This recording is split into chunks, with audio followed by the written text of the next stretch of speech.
All right. There we go. All right, what do we got left? We got recommendations. All right, well, before we get out of here, I think we got a couple quick recommendations we'd like to let you guys know about. Ryan, would you like to go first? So I finished the first season of Doom Patrol. They had the final episode of the season was last week.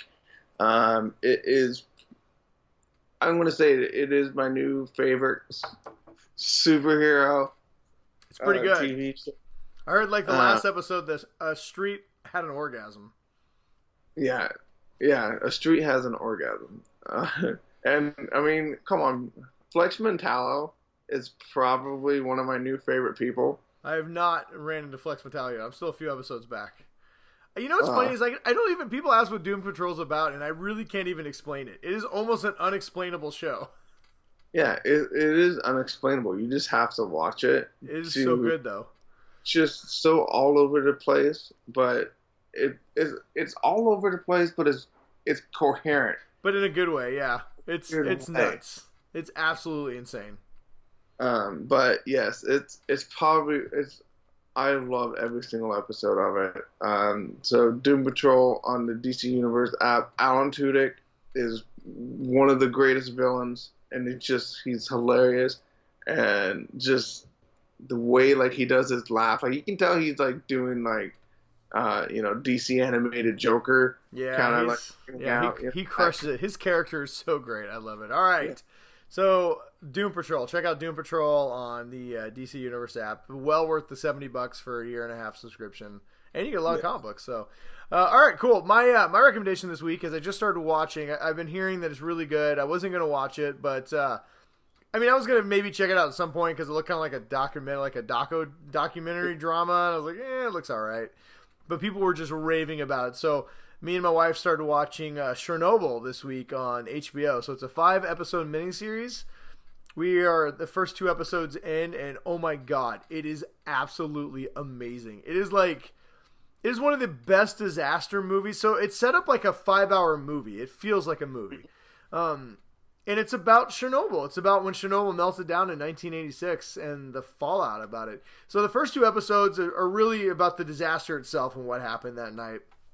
And the rest of the series is kind of about the cover-up and how it happened and how everybody covered it up and what really, it's terrifying. Like you watch it, it's almost like you remember those old, like, in the like late 80s and early 90s, they used to make those like horror, like you get a flu outbreak, right? But it was like a horror show almost. Like people would somehow turn into zombies or some weird thing, right? And you'd be locked inside of a building while you had to get out.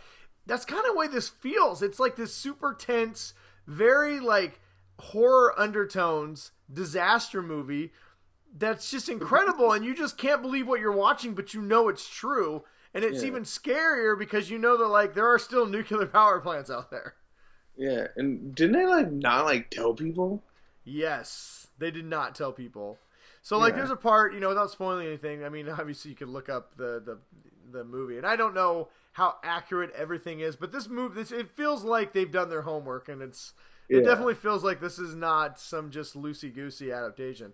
But there's a part where they talk about, I think they call them Rikers. It's basically like, like the Geigers, like the radiation levels. And so their devices that they have, the max output is like 3.69 or something, which is a lot. They said, so when you're hitting 3.69 Riker on their Riker scales or whatever they have, their little Geiger scales. Yeah. It's like getting 400 chest x-rays all at once. Yeah. Right? So it's a lot of radiation. And so it's leaking, and so there's an actual, the core is open. Like, guys are looking down, and you could see the nuclear core spinning. And, the nuclear reactor, it's open, and it's just shooting into the atmosphere. And so everyone, they keep reporting, because their machines can only go to 3.76 or whatever. They're like, oh, that's what it is. That's not so bad. And they're like, no, the machines keep breaking. So they get out another machine that goes to 1,000 and it immediately breaks. And then they get another machine that goes to 250 and it keeps maxing out at 250. Right? So, they are shooting thousands of these grams of radiation into the atmosphere. There's there's graphite that they wrap the core around, literally just laying out in the open because it exposed, and, people are picking it up and, their hands are melting. It is horrifying. But I just couldn't stop watching it. Like, if I would have started watching it like on a Saturday morning, I don't know if me and the wife would have left the couch until it was over. Oh, really? Yeah, it's that good. We watched the first 2 episodes last night, and if I wasn't recording this with you tonight, we'd be watching it right now. So, we were going to start watching it, and then my wife wanted to watch the Beto O'Rourke documentary instead. So, probably a good thing, because I probably would not have. I was already late enough.